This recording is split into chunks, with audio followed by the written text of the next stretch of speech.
emotional, spiritual, mental intensity. That determines the strength of your frame. Does that make sense? You know how strong your frame is by how easily you buckle under a pressure, an external pressure. So is it a physical frame? Is it sex? Is it money? An emotional frame, are you easily triggered?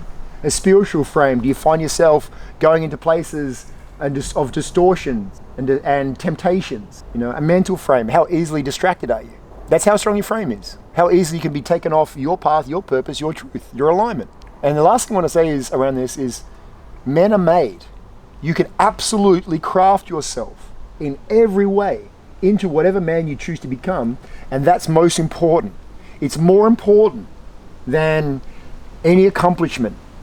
The accomplishment can be used as a tool to help develop an aspect of your frame, right? So you develop your physical frame. That means hitting the gym, right? That means eating healthy foods, eliminating toxicity. That means taking care of your physical energy, your sexual potency. Your emotional frame. That means learning to be non-reactive. If you're reactive, what does that mean? It means you're triggered by something external to yourself, so you can't have an internal frame. I decide how I'm going to respond to something. I'm not going to react to things. If someone's yelling at me, I'll just observe.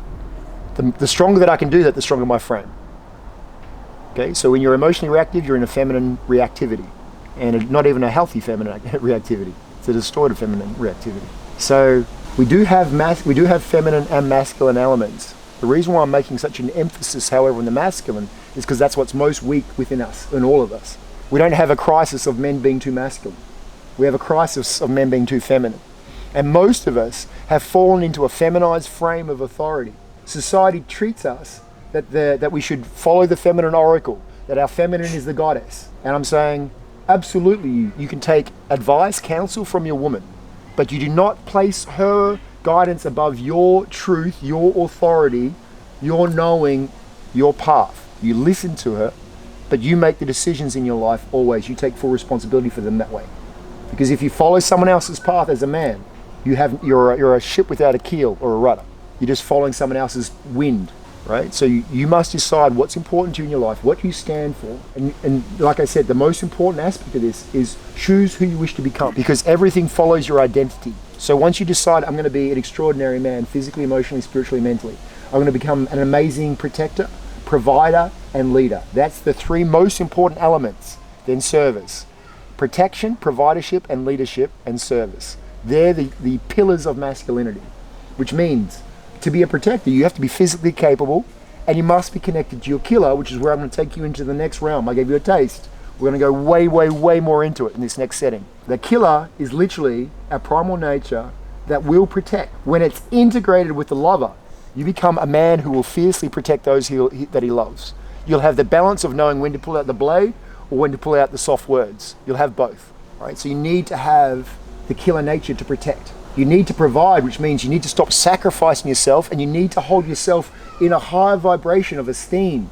You will not allow yourself to sit in abundance and wealth when you're holding yourself to be of such low regard and esteem. It's a mismatch. It's when your identity holds yourself as someone who's deserved, who's worthy, who's worked towards and strive towards the things that he desires in life with discipline and consistency. You'll feel absolutely deserving. You won't get that by not being disciplined. So discipline is the secret sauce that will help you to get it. Your emotional resilience, right, will come if you build yourself into a framed man. That means you become non-reactive. You choose how you respond. You're more strategic. You have the capacity. A man who's not framed emotionally will be reactive to everything and everyone. He's easily manipulated for that. One word. So that's what the point of that exercise was of insulting. How easily did you lose your center and lose your shit, become reactive? Or could you hold it and still realize that you love yourself regardless? Did that man's words mean more to you than your own? Right? So you're going to hold your emotional frame when a woman can be testing you, a man can be testing you, and you just know who the fuck you are, so you'll just be curiously wondering what they're projecting on you and where it's coming from.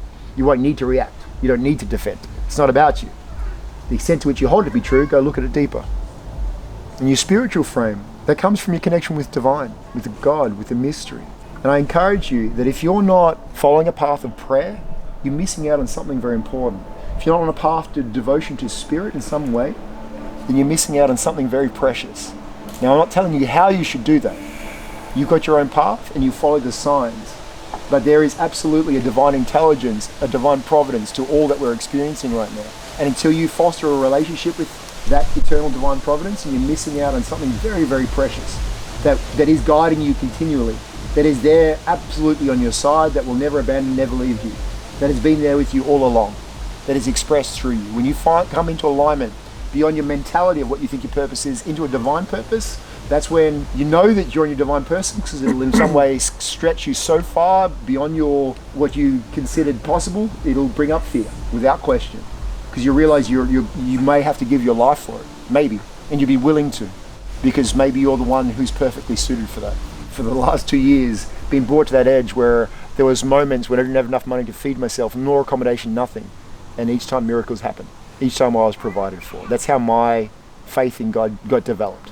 Why? Because I had no other choice. I would try to reach something and it'd be taken away, until finally I stopped trying to struggle and control, and I let myself be guided by that, and I just trusted. I'm in this continual space of trust, and now I'm starting to see the divine plan, because if where I'm trying to pull myself is not the divine plan, that needs to be dissolved and dissipated to then come into alignment with your divine path. You'll only get it that way. It won't be from you thinking you know better than this thing, than God's guidance, right? So that's when you develop that internal frame of authority with the guidance of God. When you truly just tap in and listen, you can walk into the abyss knowing that you're protected, that you're safe, and that whatever messages, whatever lessons are there, that you're divinely guided and protected. You can trust that. That trust is only getting there by leaning into the unknown. That's how you develop that trust in that. That's how you do perform miracles, is leaning into places that your conscious mind is scared shitless to go towards, but you know you have to do it. You just feel that compulsion, that calling. When you do that, you'll be rewarded, because you're stepping outside the limitations of your current identity. That's what's required to grow into the more actualized expressions of self. So, develop frame. Your frame must be continuously reinforced and developed. If you stop working out, if you start becoming, easily triggered, or you don't do the inner healing work, your frame will erode over time. So as a man, we must constantly seek bigger opportunities and challenges. We must constantly lean in for our frame to be reinforced. We must constantly be in integrity. We must constantly be honest with ourselves where we're succumbing to temptation, distraction. And we are best able to do so with the support of a brotherhood. When we have our brothers will hold each other. It's like brother will say, get the fuck out of bed, let's go. And he won't let you fall off the wagon. That's a good brother. He'll call you forward and lift you up. So you have some brothers now after this weekend to help each other develop frame. And just commit to building yourself. Choose the man you're becoming. Commit to become an extraordinary man. More than any specific outcome. The outcomes are only signposts, milestones of you being in the expression of that extraordinary man. Choose to become extraordinary in your fitness, in your mentality, your emotions, your mindset, and your spiritual connection. Choose to become extraordinary. How does an elite athlete show up in a physical sense? They're not training 3 times a week. They're training to become an elite athlete. The same goes for your mindset. The same goes for every aspect of the masculine frame. Choose to become extraordinary, and you will become that.